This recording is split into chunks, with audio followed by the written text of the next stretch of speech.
Hello, everyone, and welcome to our immigration update and Q&A session for international students at SFU. My name is Meilin Gao, and I'm the International Student Advisor, Immigration Specialist at Simon Fraser University, and I'll be your presenter today. It's my great pleasure that I'm joined today by my colleague, Karen Kasarova, Manager of International Student Advising and Programming. Karen will be helping us to moderate the Q&A today, so thank you very much, Karen, for being here with us. For those of you attending the live session, you may see Karen sharing the resources already in the chat box from time to time. Now, before going through the agenda, I would like to begin by respectfully acknowledging that SFU is located on unceded Coast Salish territory, the traditional territory of the Musqueam, Squamish, Tsleil-Waututh, Coquitlam, and Kazee nations. All right. Just to go over our overall agenda today, we are going to first start with an overview of recent updates to the Canadian immigration policy, as well as restrictions on entering to Canada. And this, and of course, this part of the components will be recorded. And then we are going to devote the rest of time into a Q&A session. Now, on that note, I know you have a lot of questions. Again, we are going to cover as much as possible during both the presentation as well as the Q&A period. As things are always change, and I may not have all the questions to answer, I may not have all the answers to your questions. Even for those I do have, they may be changed or that they may be changing as we speak. Hopefully that's not the case, but the information I will be sharing with you today is current to the best of my knowledge as of today's date. So for those who are watching the recording of this, it's going to be as of November 9th, 2020. For those who also register for the live session, I'll be sending you an email in the next few days with a list of resources you can refer to, as well as a feedback survey you can complete to tell us what you thought about today's session. As you can see, we do quite have a full packed agenda today, so let's move on to the next slide. So on this slide, you will see a list of exact topic of the updates we're going to cover today. We're going to go through those one-on-one. Now, there will be a lot of changes, as we all know, over the past 6 months. SFU has moved to online learnings in March in response to COVID-19, and this has continued for the majority of the courses through the fall term. For spring 2021, SFU has also announced that most courses will continue to be offered online, with increased in-person courses where in-person learnings and research or experiential learning are essential. Enrollment appointments for the spring term, spring 2021 term, should have already started as of November 9th. So you should be able to know exactly if those courses you're interested in the spring term will be offered online or in person. Now, many of you have questions about how online learning may impact my study permit, as well as eligibility for the postgrad work permit. So from an immigration perspective, Immigration, Refugees, and Citizenship Canada has confirmed early that online learning will not impact study permit compliance or postgrad work permit eligibility for students in Canada if you keep enrolled, even though you will be taking courses online. Now, for students that are outside of Canada, you may take up to 50% of programs online from outside of Canada without impacting the post-graduation work permit eligibility.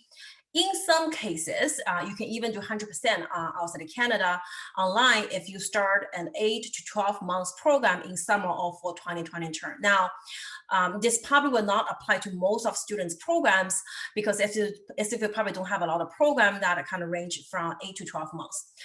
The other thing I want to point out is the 50% requirement is calculated based on the total number of courses completed in Canada. Time spent studying remotely outside Canada from the spring 2020 term through April 30, 2021 will not be subtracted from the length or the eligibility for the postgrad work permit, provided that if you have a valid study permit, or if you have been approved for a valid study permit outside of Canada, or you have applied for a study permit before you started programs. So, if you'll be a new student starting in January 2020 term, if you apply for a study permit before you start your program in the January 2021 term, And then, you know, the time spent studying outside of Canada until April 30, 2021 term will not be taken away from the length or the postgrad work permit eligibility. Of course, that will also be dependent on that you're going to have a full approval of your study permit at the end. Now, also keep in mind that you must hold a valid study permit to study if you will be physically in Canada, even if all those courses may be temporarily offered online due to COVID-19. Right, moving along. Now, many of you have also asked if you can take a term off for studying part-time in the fall or the spring 2021 term.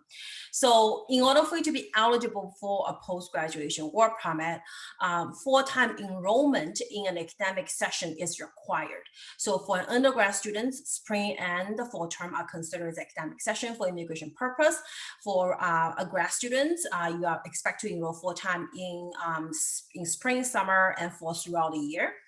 I would note that IRCC, Immigration Refugee Service Canada, did announce some flexibilities in cases where students will force a job down to part-time enrollment or take a term off for reasons related to COVID-19 back in early of 2020. So for spring and summer 2020 terms only. I wanted to emphasize that unfortunately, this flexibility has not been extended beyond the summer 2020 term yet. So if you'll be taking a reduced course load by being enrolled part-time for summer 2020 or next term, spring 2021, which is an academic session, then unfortunately, that will negatively impact your eligibility for the postgrad work permit. Now, for working on and off campus, again, full-time enrollment is required for working on off campus in an academic session. Now, back in early 2020, IRCC has again, issue some flexibilities for enrollments, requirement to be eligible to work on off campus, even if you have not been able to maintain full-time enrollment for COVID-19 reasons.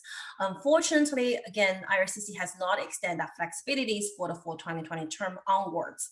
So if you are in Canada and you wanted to work on off campus, in this term as well in the future term, you have to make sure that you're enrolled full-time.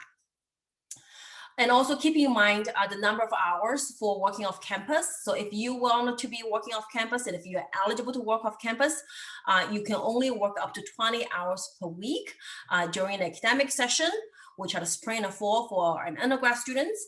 You may also work on a full-time basis during the regular schedule break if the summer term meets the regular schedule break. Now for grad students, again, the spring, summer, and fall are considered as an academic session for you, unless your program has an academic break.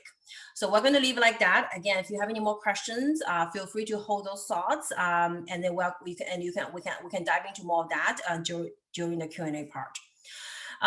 If you do have a gap early in 2020, for example, if you will drop to part-time or take term off due to COVID-19, IRCC also state that there is an intent to exercise flexibilities when it comes to postgrad work permit eligibilities. So if you somehow was not able to enroll full-time in the spring and the summer 2020 term, and it is related to COVID-19, then you should include a letter of explanation when you apply for the post-graduation work permit, and also you are expected to provide a supporting evidence with your applications. So if those are the case, so if you're in those kind of scenarios and you wanted to discuss further information about how that may impact your postgrad work permit or what documentation you should submit it, please make sure you will reach out to us and we can discuss further on a case specific advice. Okay, so now let's also move to the next slide, talking about key updates on application processing and biometrics. As we all know, due to service disruption caused by COVID-19, processing times are often much longer than what is listed on the IRCC websites. Delays are to be expected, unfortunately, but if you're currently in Canada, please rest assured that you will have implied status as long as you apply before your current study permit expires. And also, if you're here in Canada, just make sure that if your study permit is going to expire soon, you must extend your study permit before the current one expires in order for you to be eligible to continue to studying while your application is being in process. That this is called what we call the implied status, but this will not happen until you make sure that you are going to apply for a study permit extension before the current immigration documents expire. So this is very important. I would also like to make note that if you are a current student, but you are currently outside of Canada, your study permit is going to expire soon. You wanted to know how you can apply to extend your study permit. One thing I want to clarify is that the study permit extension will only apply to someone that's currently in Canada. So if you're currently outside of Canada, the study permit extension process will not really apply to you. So you will just be applying for an initial study permit application, very similar as how you have applied the first time when you come to Canada at the visa office outside of Canada. And the other thing I wanted to say is, although you may start or resume your program remotely by taking courses outside of Canada without having a valid study permit, in order for you to resume any in-person components of studies in Canada, you must have a valid study permit. Now, as we know that there's no guarantee that all study permit will be approved, so it is strongly recommended that you should apply for a study permit as soon as you're able to do so. You can find more information on how to apply for a study permit extension in Canada or a new study permit from outside of Canada, tips on how you can assemble an application for a new study permit outside Canada from our website. We also have a lot of detailed instructions on how to apply for a temporary resident visa, how to apply for a co-op work permit. So make sure that you will explore our online resources. And if you have any additional questions after reviewing those resources, please make sure that you will contact us for any support. If any of those, if somehow those questions are not already addressed in that session. Biometrics collections is another big issue. Unfortunately, in many areas of the world, biometrics collections are currently suspended.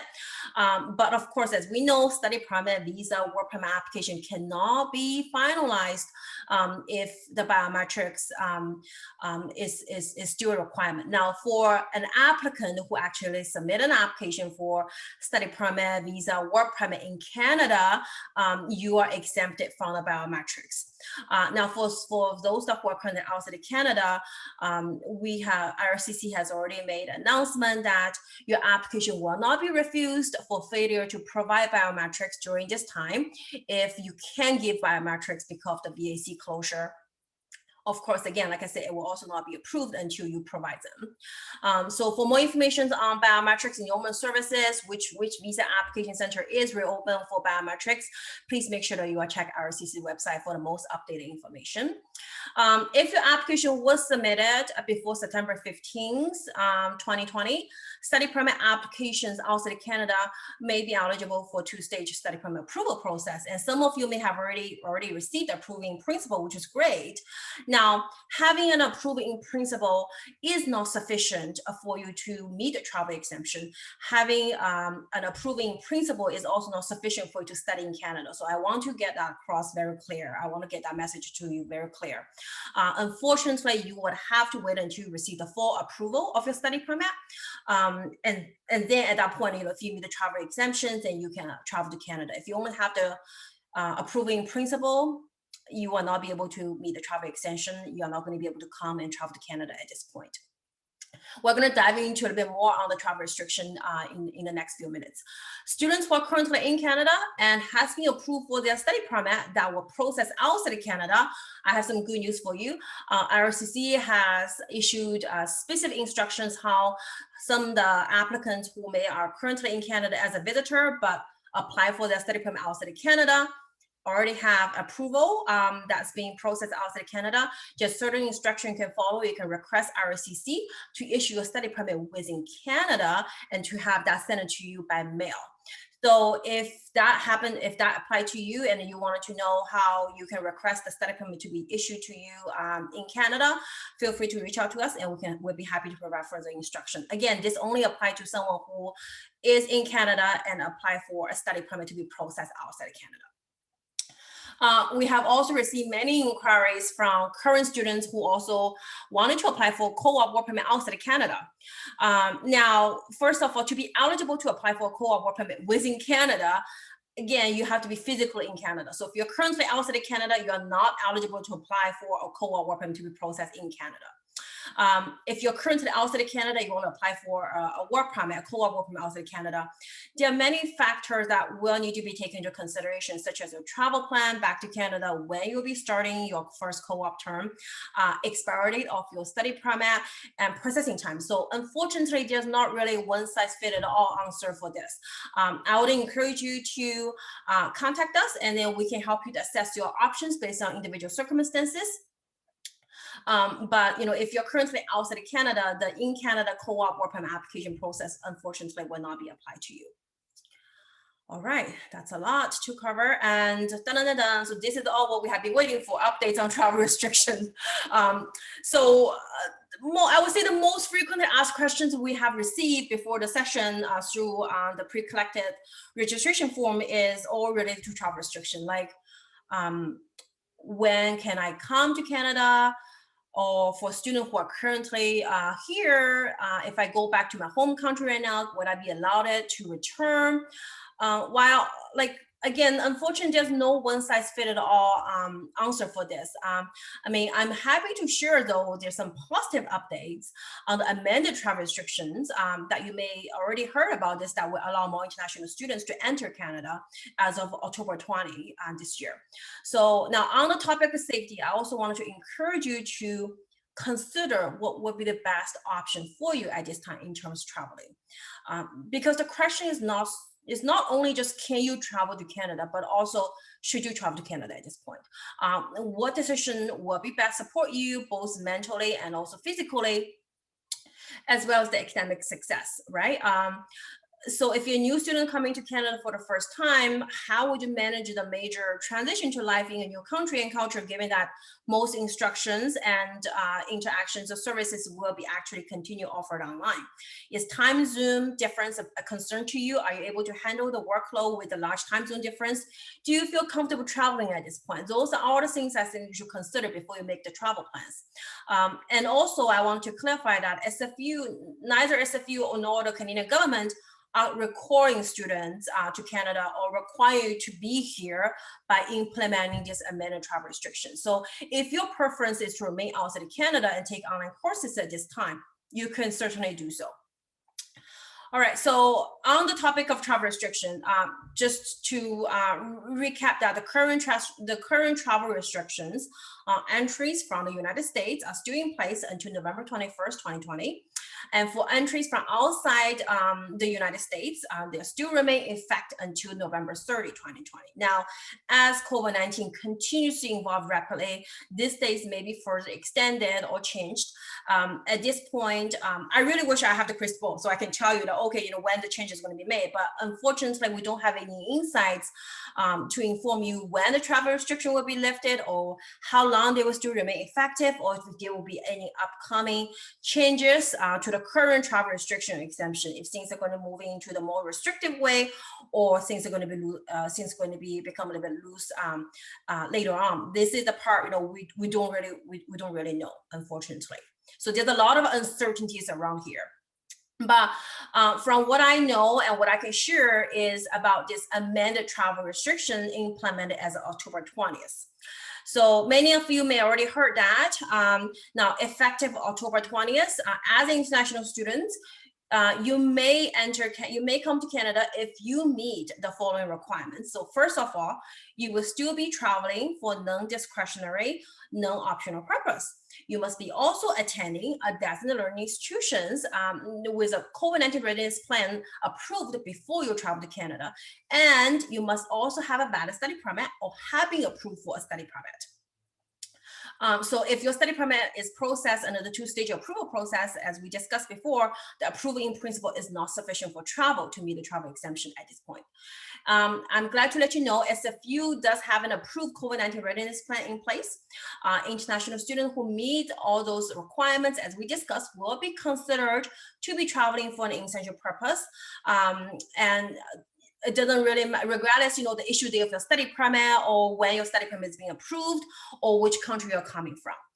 Now, I wanted to clarify the assessment on a non-discretionary purpose will still apply, will still be reviewed by the border service officer at the point of entry. But under this amended travel exemption, it is our understanding that students are no longer required to demonstrate that they are attending an in-person class or large time zone difference in order to make a case for non-discretionary or essential purpose travel. We have been advised that international students who have had a study permit approved letter, whose DOI is on the list of institutions with approved COVID-19 readiness plan in place, will be considered for traveling for non-discretionary, unless there is clear evidence that they are not coming to Canada for non-essential purpose. So for example, if they're just coming here for tourism, they're short-term visitors, then those will not be considered as traveling for essential purpose. Now, again, the border service officer will make the final decision whether or not you meet the travel exemptions and whether or not you'll be allowed to enter Canada. Please do not make any travel plans until you are sure that you meet the requirements, including final approval of a study permit, or have a valid study permit, have a valid temporary resident visa, or electronic travel authorization required based on your citizenship. I cannot really emphasize this enough, is an approving principle is not sufficient for travel. If you have family members, you wanted them to travel along with you, immediate family members such as spouse, common law partner, dependent children, may be able to come to travel with you, provided they have the proper immigration documents.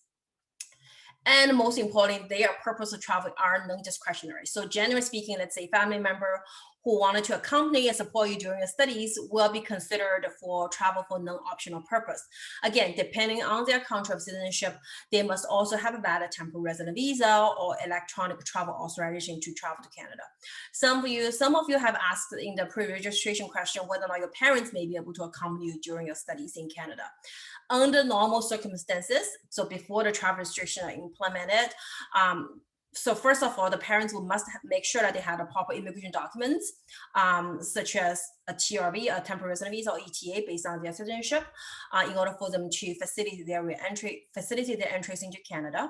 Now, due to COVID-19, the travel restrictions are coming into place. So although parents are considered as immediate family members, but the purpose of travel, again, must be considered for essentials. So if they're all just here for a short-term visit, it may not be considered as traveling for non-discretionary.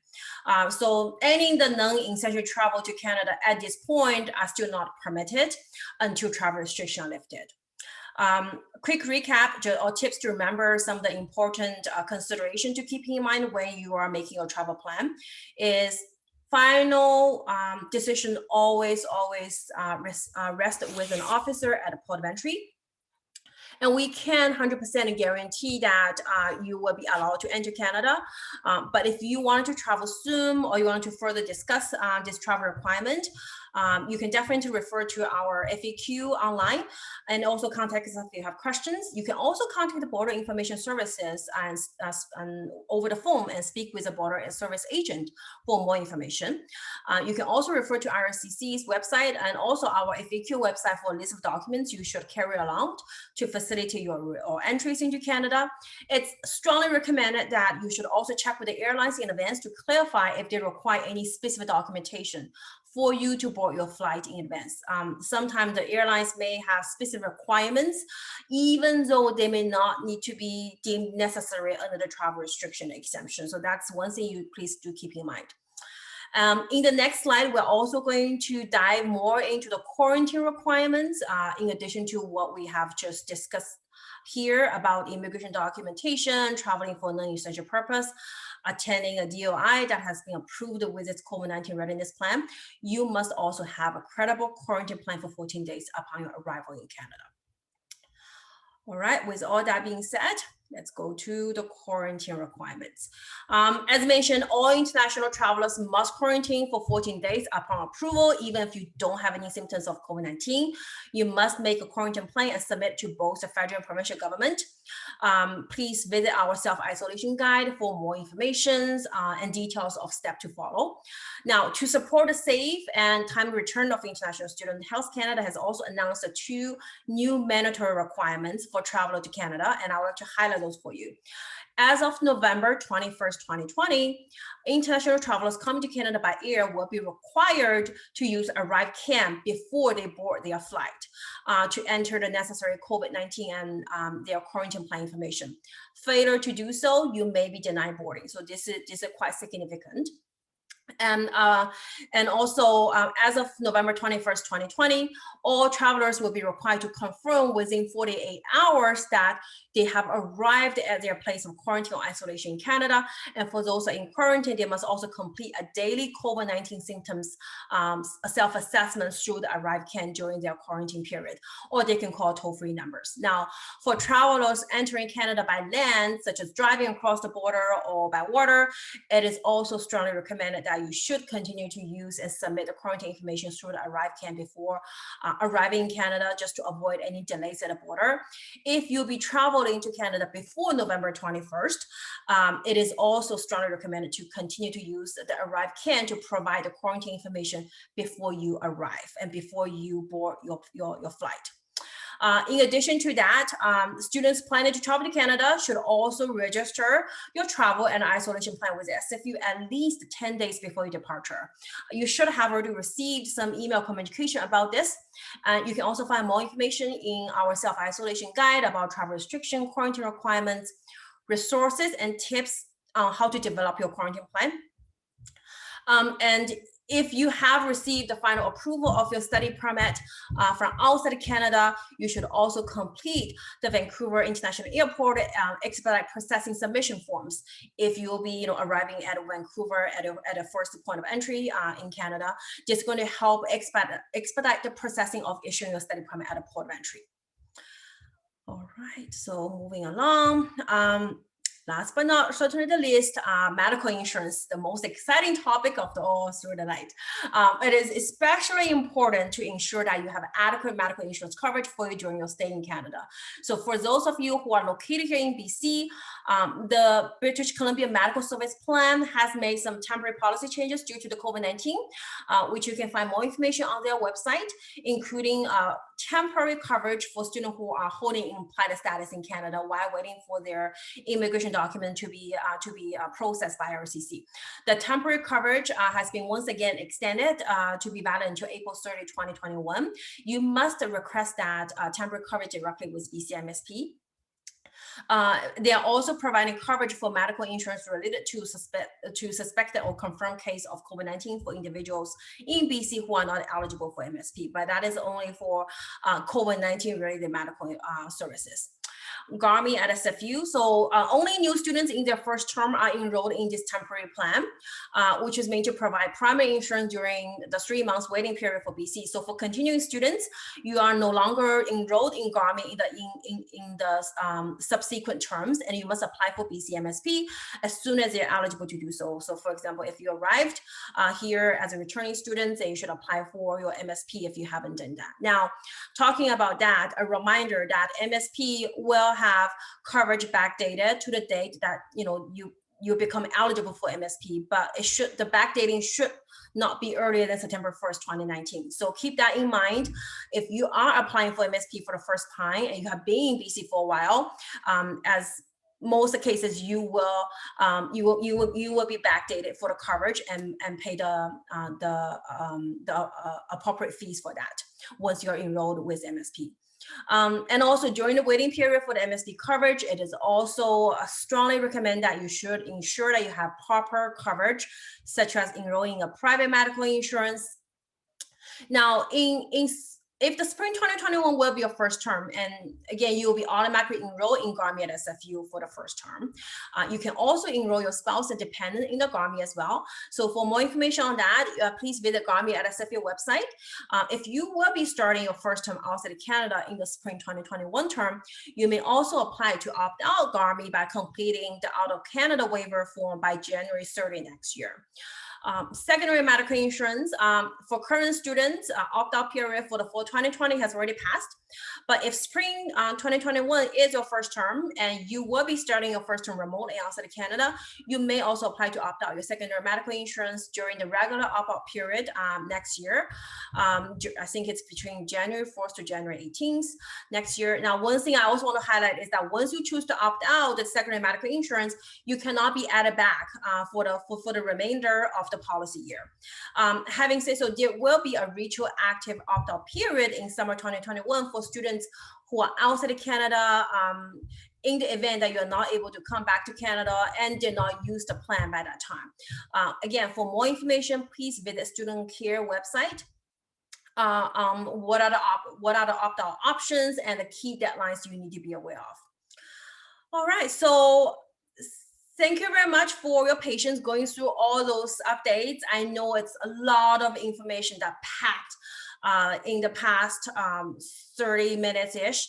And now we will move on to our question and answer sessions.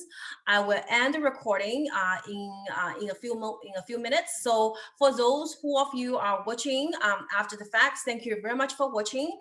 If you are viewing this on our website, and you should see a link to provide a feedback survey next to this video. So we encourage you to click through and complete it to tell us what your thoughts about this session. We will also be offering this session again on December 4th. So for details, please check our event and programming webpage where you can find more information about this upcoming session on December 4th. So thank you again, and we hope to see you in the future workshop or one-on-one advising sometime soon. So I'm going to end the recording. You should hear a notice fairly soon.